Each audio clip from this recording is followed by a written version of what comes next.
I am County Commissioner Kathy Chandler Henry from Eagle County, and I want to welcome you on behalf of my fellow commissioners, Jeannie McQueenie and Matt Schur. Thanks to all of you who are tuning in tonight and watching this, and thank you for taking care of your neighbors. We want to express our great gratitude to the Type 1 Incident Management Team for being here with us. We are so grateful, and also for all our local responders who are helping. I just want to let folks know that everyone in the county, all the county departments are here, that we're staffed up. We are helping the incident management teams, all the firefighters, and we're here to help you, the county residents. So we want to hear from you if there are things that you need. We are here to help. You can go for more information any time of the day to ecemergency.org. To the Spanish language Facebook page, Mi Salud Mi Charco. And if you're from Garfield County, then you can go to garfield-county.com. We're excited to be simulcasting this evening in both English and Spanish. And so I'm going to turn it over to the fire folks, and thanks everyone for being here.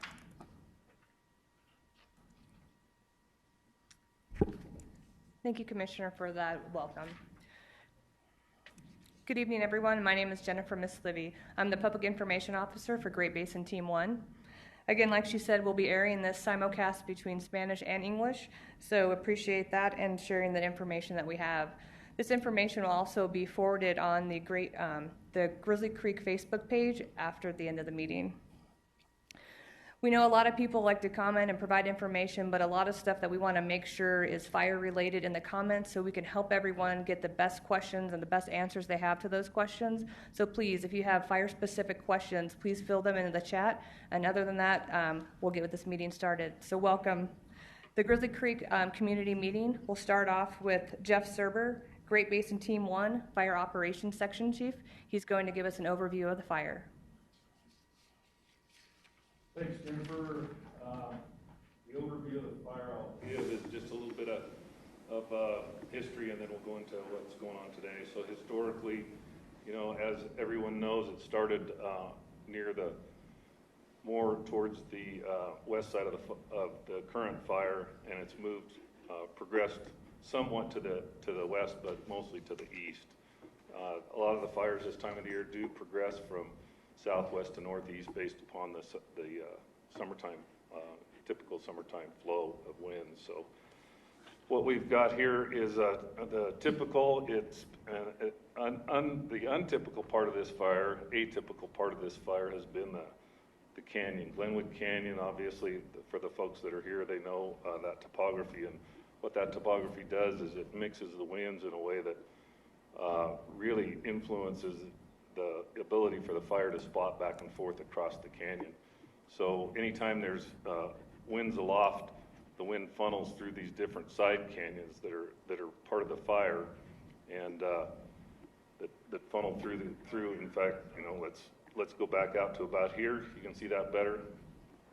The topographical influence funnels those winds, and what has happened since we've been here is that the winds, whether it's 9 o'clock at night or whether it's midday, they funnel through there, they get erratic, and then they throw embers across the highway and start the other side on fire. And then the fire has been topographically influenced. The fires run up the sides of the canyon, those steep cliff faces, and then it catches the overriding winds and carries it to the east.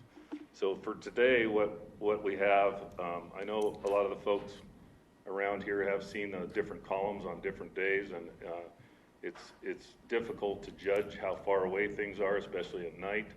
And so this map really helps kind of display what's happening. So what we'll do is we'll start out at Red Mountain with a view into No Name, and you can kind of see how that fire is currently laying down into No Name.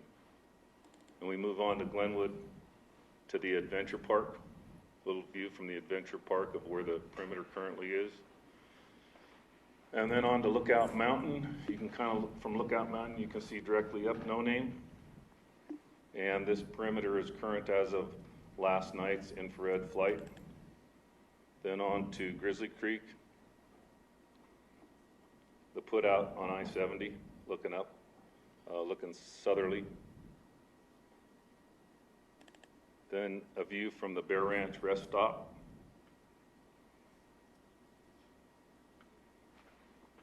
And finally, the Bear Ranch looking towards I-70. So I'm going to zoom back out and kind of, it makes it easier for me to talk about today to have the full fire that we can zoom back down to. Working on it. Is it going to finally go here in a second? Come on. For some reason it's taking a long time. Here, let's go like this probably, huh? This one? Oh, is that going to go? This one with the red on it? Yep. Go right back to that. Double click. Okay, thanks.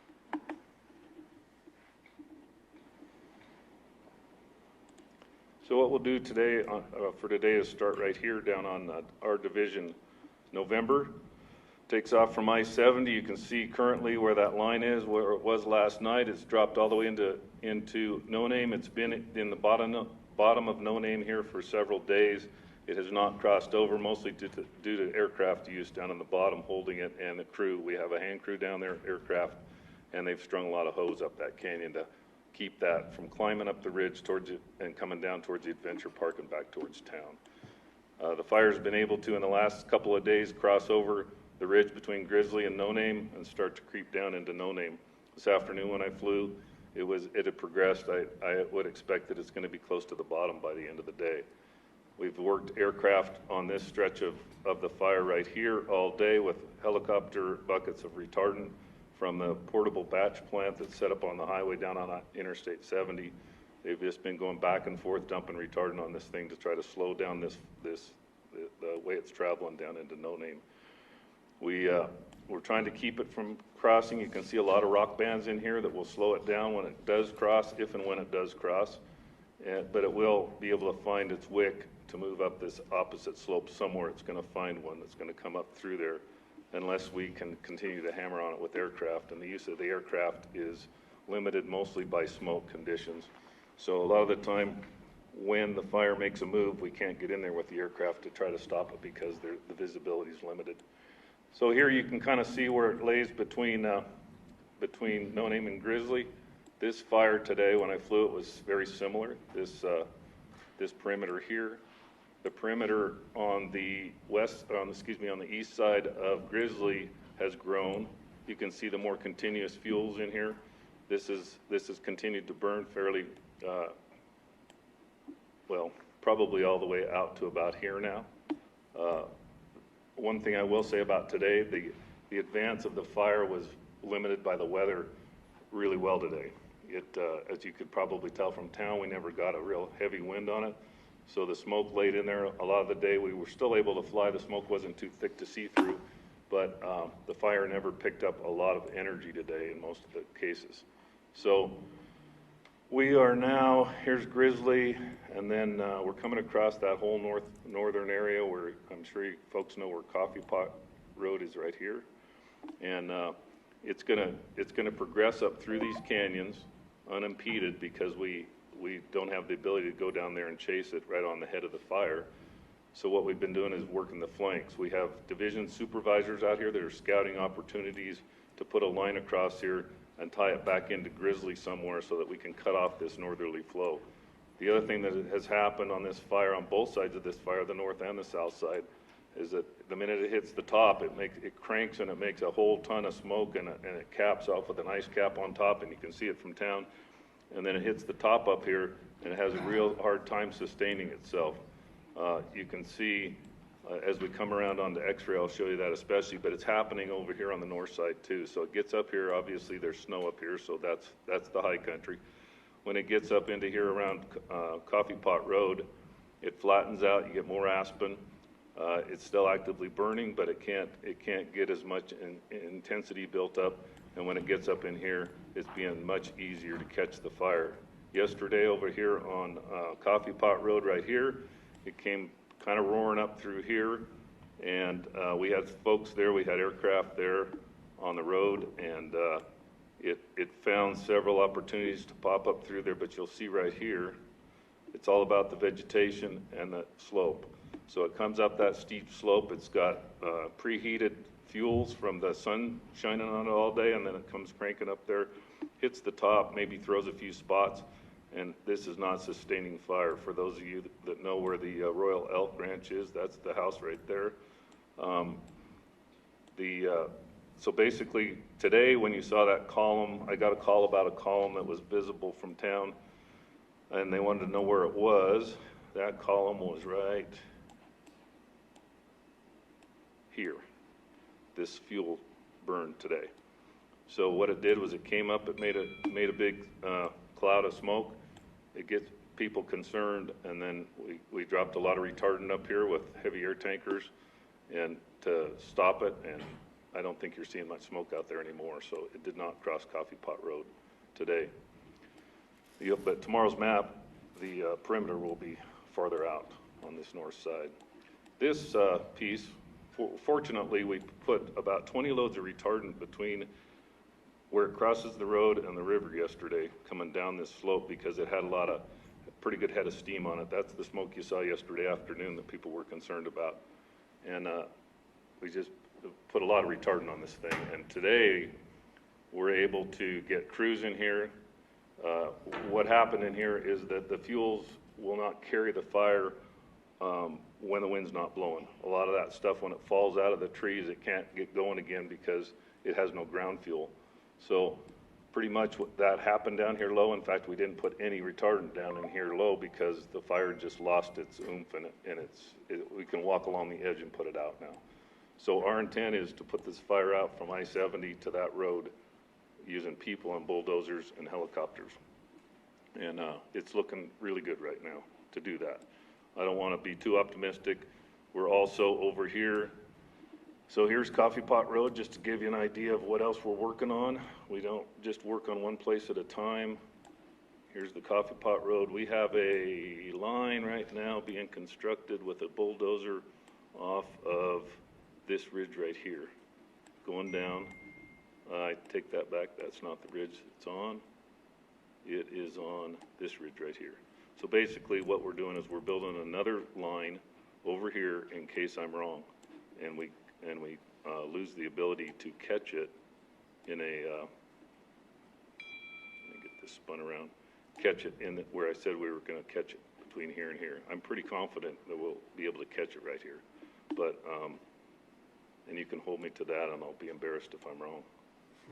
So today was a great day. We had just some really good success because of the weather. Over here on what we call our Division X-ray, to get you oriented, this right here is the Bear Ranch. The fire came right down to these structures right here last night. The fire edge is actually farther down than this shows. Bulldozer line was put around the back of these structures, and it's burned down to the back of these structures right now. Nothing burned at Bear Ranch yesterday. So the fire has progressed a little bit more today, but you can kind of see where it went, wind driven again out to the east, across the county line. Big lava flow right here. You can see that's rock, and that's what stopped that forward progression. There's a big rim right here too. This is flat right here, and that's heavily sloping, and that big lava flow is like a catcher's mitt, just stopped that fire right there. So we have folks up here right now. They are taking this road right here, and they have a feller buncher and a bulldozer working down here onto Spruce Ridge, and you can see Spruce Ridge is like somebody put it there for us. We painted this whole thing with retardant today with heavy air tankers, so it's all red now, and I feel like we have a good chance of being able to catch it that. And again, I don't want to sound too optimistic because it's all dependent on the weather. It's all about the wind, and so just keep that in mind. But you can see this barren hillside right here is huge. It's a huge opportunity for us, and it carries all the way down here towards the river. So we're looking at using heavy equipment and holding it as much as possible right there on that ridge. The lava flow up here, it comes up, it hits this rim rock, and it's having a hard time sustaining itself. We're using aircraft, mostly helicopters up here, working with hand crews. We have a spike camp at Green Lake. We have 100 and some odd people up there that spend the night, and they're all up there working all day long, go back to spike camp at night. So they're making a lot of progress on this Division Zulu, what we call Zulu on our maps, and this is X-ray, this one over here is Alpha. So, and you can see the green spot right there is Lookout Mountain. So it kind of gives you an orientation. Alpha over here on this part of the fire, that's what you can see from the camera that people look at the gondola. They're looking right up into here, and you'll see some smoke along this edge. The steeper part of this edge was worked with aircraft, but we can't get people in there.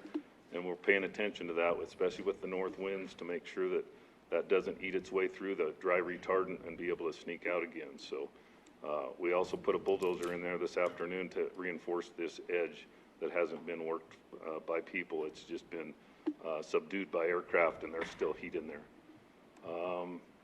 And we have a structure, what we call a structure branch, that is made up of probably 15 to 20 engines right down the bottom. They spend most of their time, today they were over at the Bear Ranch cleaning up some problem areas over there.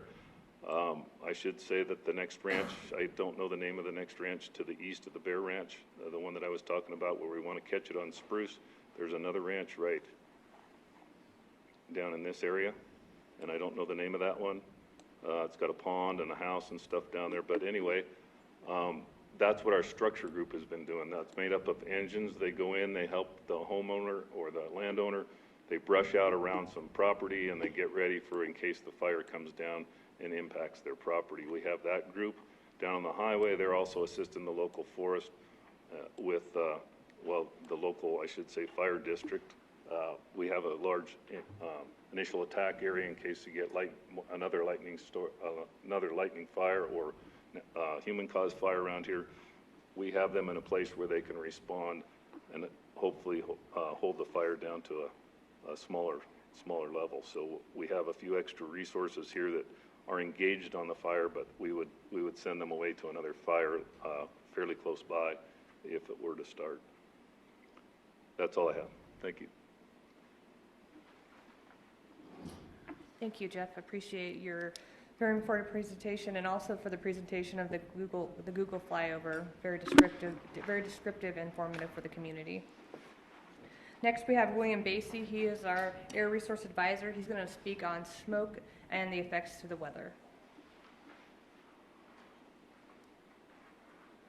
Thank you. Like we said, my name is William Basie. I'm here as an Air Resource Advisor. I'm here to model the smoke and to reach out to the public to let them know when times are going to be bad, when they're going to be good. So we're looking at all the communities in this area.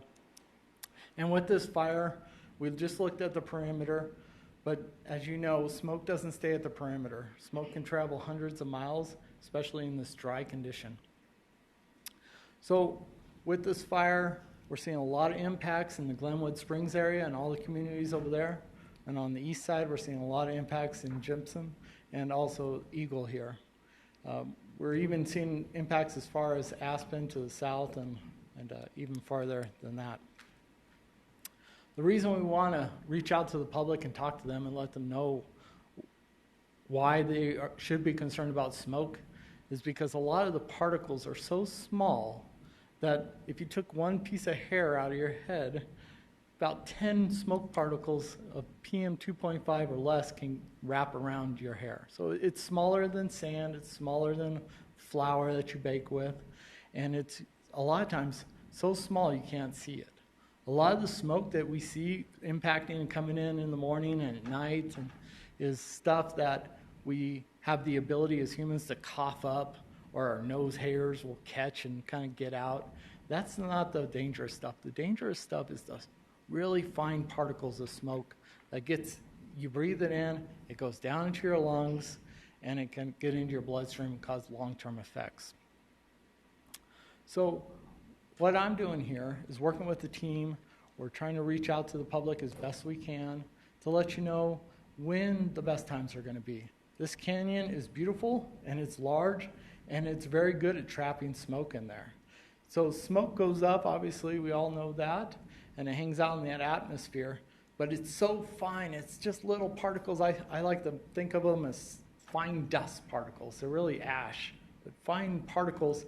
And at night, it cools down, and those ash particles want to stick to something. They want to move around, and then they find the moisture in the air, and they stick to that moisture in the air, and it sinks. And that's why smoke sinks down into the valleys at night.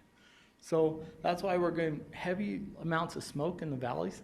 And then as the sun comes up, it's a beautiful day, and you're like, oh, today's going to be a great day.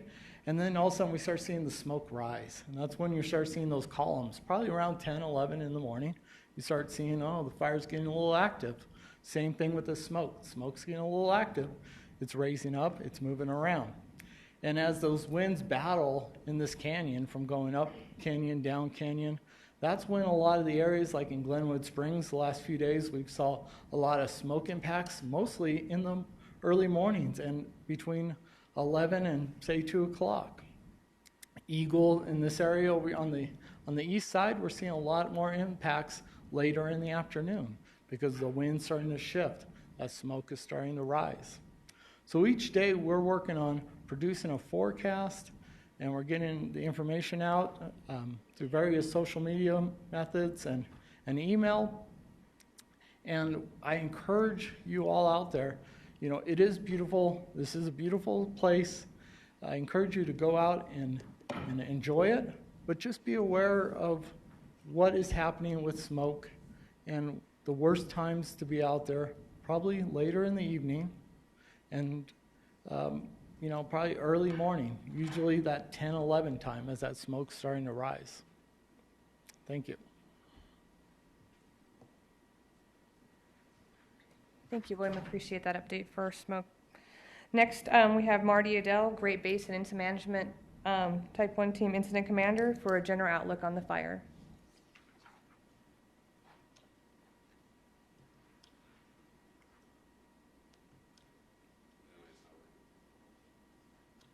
All right.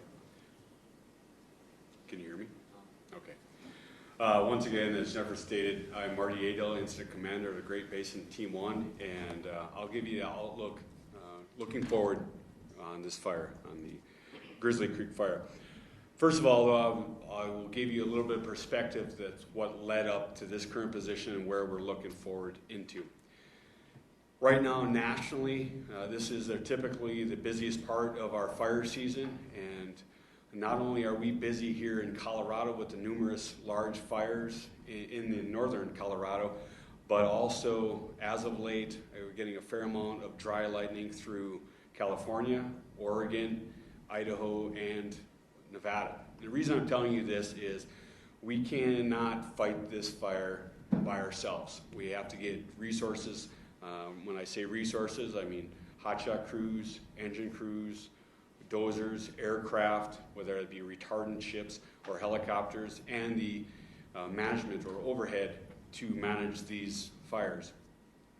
As we start picking up on fires nationally, those resources become more and more taxed and less able to come here. So when we are putting resource orders in for another hotshot crew, that list nationally may already be taxed. And if it's not, they generally take several days to get here because they are coming from far reaches. Also, one of the bigger things that Colorado is dealing with right now is a combination of a few things.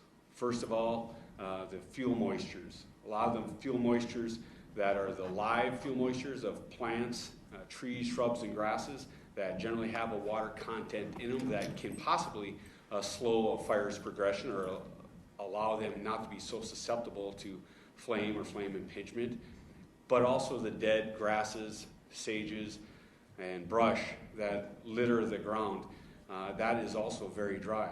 We have noticed here in Colorado, throughout the Great Basin and the Southwest, that the monsoons that normally hit this time of year have been absent. The normal flush starting in early July, mid-July, that push up in this area have not arrived. The amount of precip or rain that we have received is very minimal. Thus, the moisture content of whether it be dead or live fuels is very, very low. Once again, allowing that fire activity to increase.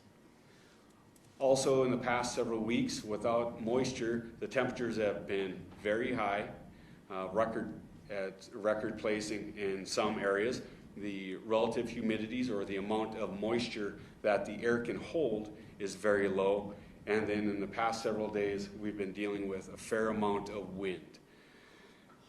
So looking forward and kind of predicting what we're going to be dealing with for the next week to several weeks, after talking with the meteorologists that are a part of this team, he is predicting that we are going to continue to see warm temperatures, average or above, and very low relative humidities, and a very low chance of precipitation or rain. To combine with that, we're also looking at possible thunderstorm activity later on next week, which in this case most likely will be dry thunderstorms, possible a little bit of lightning, high winds, erratic winds. The problem with thunder cells is, depending on where that thunder cell is sitting geographically, the winds can come out of it at different rates and at different directions. So depending on where it is to your location, we can have a wind switch, a wind change that is maybe outside of the norm or what is not predicted. When we're talking about this fire specifically, I did not want to paint this rosy picture that everything's going to be grandiose. I want to make sure that we know what we're looking at.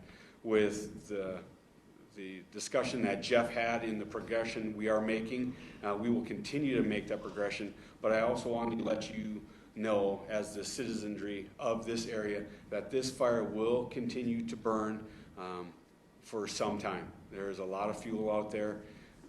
The weather is setting up not exactly in our favor, but with great effort between the local community, the local resources, Forest Service, the BLM, many of the cooperators and the partners that we've teamed up with here in Colorado.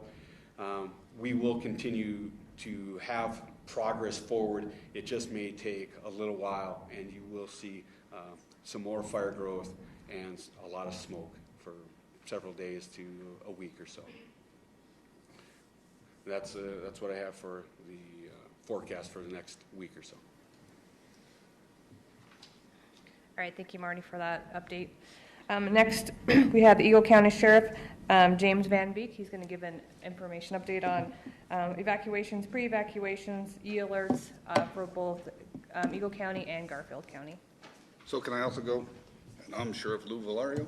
Yeah, you can. Good evening, everyone. Thanks for being here. I guess the quick upside is that none of the evacuations or the evacuation orders have changed since a couple days ago, so that's good news. It's been a lot of communication between all the teams and greatly appreciated, good information, good interaction, but nothing has moved. So whoever was evacuated, which is that will remain so. Pre-evacuation orders still stay the way they are. Again, we are struggling to try to communicate with everybody in all the communities and trying to reach them on every level. And we're going to emphasize that in Eagle County, we urge everybody to sign up at www.ecemergency.org, or go there and you can see the interactive map, and you can also see all the closure orders. You can see the pre-evacuation, the evacuations, and all the updated information. So again, www.ecemergency.org. To get the alerts, www.ecalert.org, and that is to get alerts on your phones as to what's happening, what's in your area. It's one of the easiest and best ways for us to communicate with you. In Garfield County, to sign up for those alerts is garco911.com. One of the things that we would like to emphasize to everybody still again is the Ready, Set, Go programs. And we urge everybody to have bags packed, have your essentials, be prepared try to do as much mitigation around your house, moving brush and anything that's is likely to cause to burn easier away from your house as far as possible, especially if you're in the hot zones. Have bags packed, have your essentials, have medication, have a plan in place, and start calling ahead. Please do not wait until we sit there and say it's time to go before you start packing your bags. You're going to leave things behind. Plan ahead. If you want to leave the area, nobody's stopping you from leaving the area either. So just because we haven't said you have to evacuate, you're welcome to go. We're also asking everybody on the roads that are closed to stay away from them. So Sweetwater Road, locals only, and those helping the locals to get in and out, and because they're still in a pre-evac. Coffee Pot Road and Coffee Pot Springs is still closed. Colorado River Road, the lower part of the Colorado River, is still open, except that you have to go through some checkpoints, and we're asking everyone to please avoid that area, because for the firefighters and for those who are evacuating their homes, to leave that open. We're asking everyone to come in from the upper side down to those areas. Also, the river. There's been a lot of rafters and tubers, and they're trying to get on the river. We're asking everyone to stay off of that.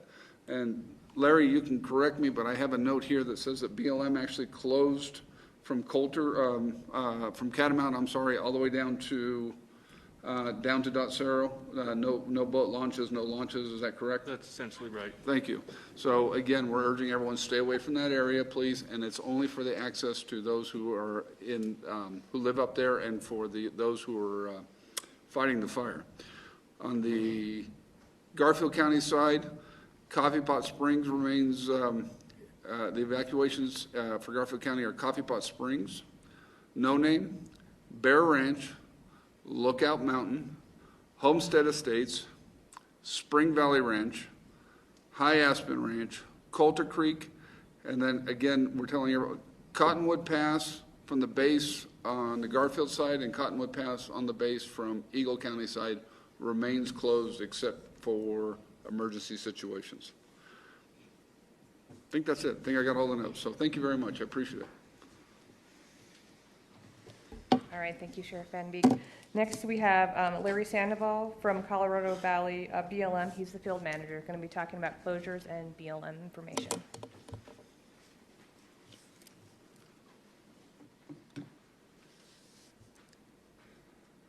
Mike's not coming on.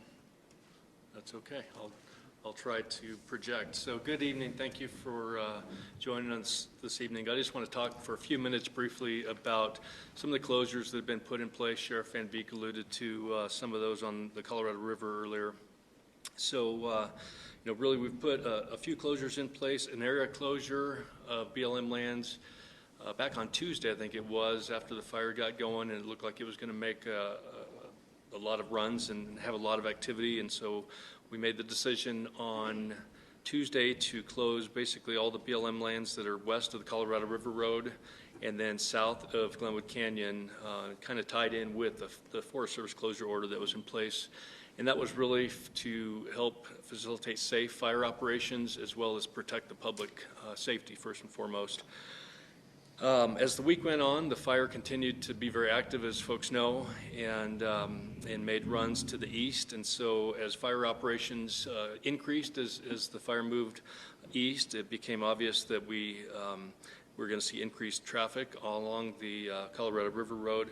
And so on Friday, this past Friday, I made the decision to go ahead and close a number of sites along the river. And so on Friday, BLM closed the boat ramps at Dotsero, Cottonwood Landing, as well as the campground and boat ramp at Lions Gulch. And so again, those were really made to help facilitate safe travels along the Colorado River Road with the increased traffic for fire support. The duration of those closures right now, it's kind of undetermined, but I would say that it's going to be consistent with the need for safe fire operations and keeping our firefighters safe as they're traveling up and down the roads. It's always a tough thing. We recognize that we're in the dog days of summer and it's hot. People want to get out and enjoy the river, and So there is good news that we still have a number of miles of the Colorado River that are open for folks to get out and enjoy in your canoes, in your rafts, to get out fishing. And really, if you go a little further east over to the Highway 131 corridor, we've got opportunities at State Bridge going down to 2 bridges and then on down to Catamount. And as the sheriff alluded to earlier, it's essentially folks are going to need to pull out their boats at Catamount because it's going to be closed. You won't be able to access at those lower points that I described before. So if you do go over that direction, I would just caution you to look to go during the week because those are very popular areas during the weekends, limited parking, and so I think you'll have a more enjoyable time if you do go during the weekdays. If you do go on the weekends, just go early. And with that, if you have any questions about these closures or other information on BLM lands in the area, you can call 970-876-9000. Again, that's 970-876-9000. Thank you. Thank you, Larry, for that BLM update. Next, we're going to go to Scott Fitzwilliams for a U.S. Forest Service update. He is the White River National Forest Supervisor. Thanks. And again, thanks, Marty, your team. There's over 600 firefighters and aviators here right now working their butts off to try and get a handle on this, and greatly appreciated that you're here. Thanks to the communities, Eagle and Garfield County and all the communities. It makes it easier when working with people who are easy to work with and who are willing to collaborate, cooperate, and problem solve together. So much appreciated. I always feel really fortunate to work in these communities because they make it easier. So, in addition to this fire on National Forest, there's fires around Colorado, as has been mentioned, and we're doing a lot of work coordinating with them and trying to get, as Marty said, resources in the right places. It's a rough time right now. So we're just going to have to all be patient. A couple things I want to address, and one is, probably the most common question we all get, and is probably on everyone's mind the most, is when is I-70 going to open? We all want it. We recognize this is a huge, huge impact to our communities, to the West Slope, to economies, to commerce. It's a really high priority. But here's the deal. We have to have a few things happen, and then eventually the ultimate decision is CDOT's and the highway patrols. But before we'll even get to that point, the first thing we need to do is make sure there's not active fire. And having been through that canyon quite a few times, it's not safe right now. There's fire sometimes right up to the road. There are trees on fire right next to the road. And there are firefighters and people moving up and down that need to do their job. So that's first and foremost for the opening of I-70 is getting that active fire taken care of and managed to a situation where it's safe.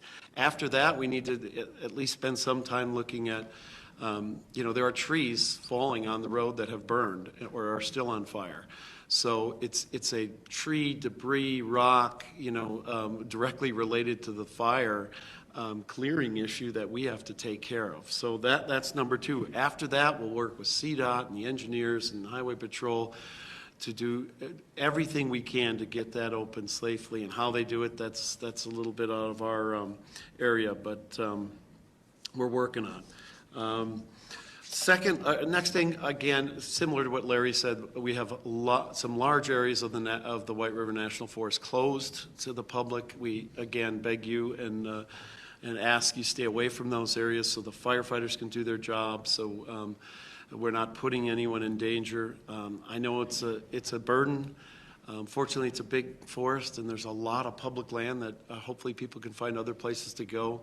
In the last couple days, we realized, we're just 2 weeks away from the beginning of archery season. So tomorrow, I'll be meeting with folks from CPW to talk through how we're going to communicate that to people who've maybe had a lifetime hunt planned in these areas and they won't be able to go. But we're working through that. Understand that that's not a lot of fun.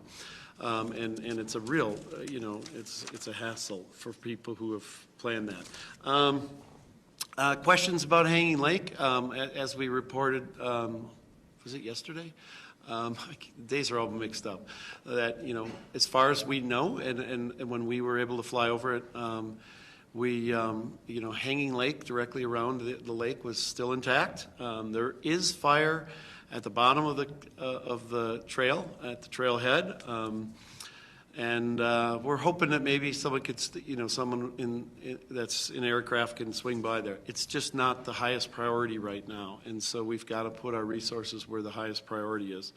But there have, you've probably seen already reports on the internet, but if not, check it out. We have started to escort media through the canyon at times when it's safe, and so you'll be able to get a little better picture of what's going on in there to see, not both, the damage the fire's done, and I think you'll be surprised to see that there's many parts of the canyon you really can't tell. The vegetation's still intact, and hopefully it'll stay that way. So it's going to change, but it's not, I don't want you to think in your head it's all blackened canyon walls, and that's good because we all love that canyon so much. Let's see, a couple other things. We've received questions, a lot of questions about the impacts to wildlife, vegetation, watersheds, forest resources, if you will, and there will be, no question. There's going to be. Our highest concern is right now, what are the impacts to infrastructure? We've got power lines that are out. We've got our power poles, and the power's not a big issue. The Glenwood Springs water supply is a really big issue, and they're working real hard. So we're assessing some of that. Again, as I said the other night, wildlife, they can deal. I don't know if it's built into their lizard brains, but they've been dealing with wildfire for a long time, and the effects short-term are some, and long-term, habitat sometimes is actually improved. But part of what we do with every fire is we do a burnt area emergency response, and we call them bear teams, and we've already called one of those in, and they're on their way, and I'm not sure exactly when they'll be there. I think we're going to brief them in tomorrow. They're going to be already beginning to assess some of the resource issues, mainly focused upon watersheds, debris flows, flooding, things like that, trying to do some predicting longer term. So that's all going on. So I just want to wrap up. Again, I've said this before. Marty said it. Given the weather predictions, given what I've heard is even possibly record heat next week, this is going to be with us a while. Hopefully, we had a great day today, a better day today, and we have a couple more. And as Jeff pointed out in his Google flyover, we think there's areas we can get a handle on this fire. But we have a long way to go. It's hot, it's dry, and there's still a lot of country out there. So I ask for your patience. We all understand that this is a pain. This is really painful. It's painful economically. It's painful for our way of life.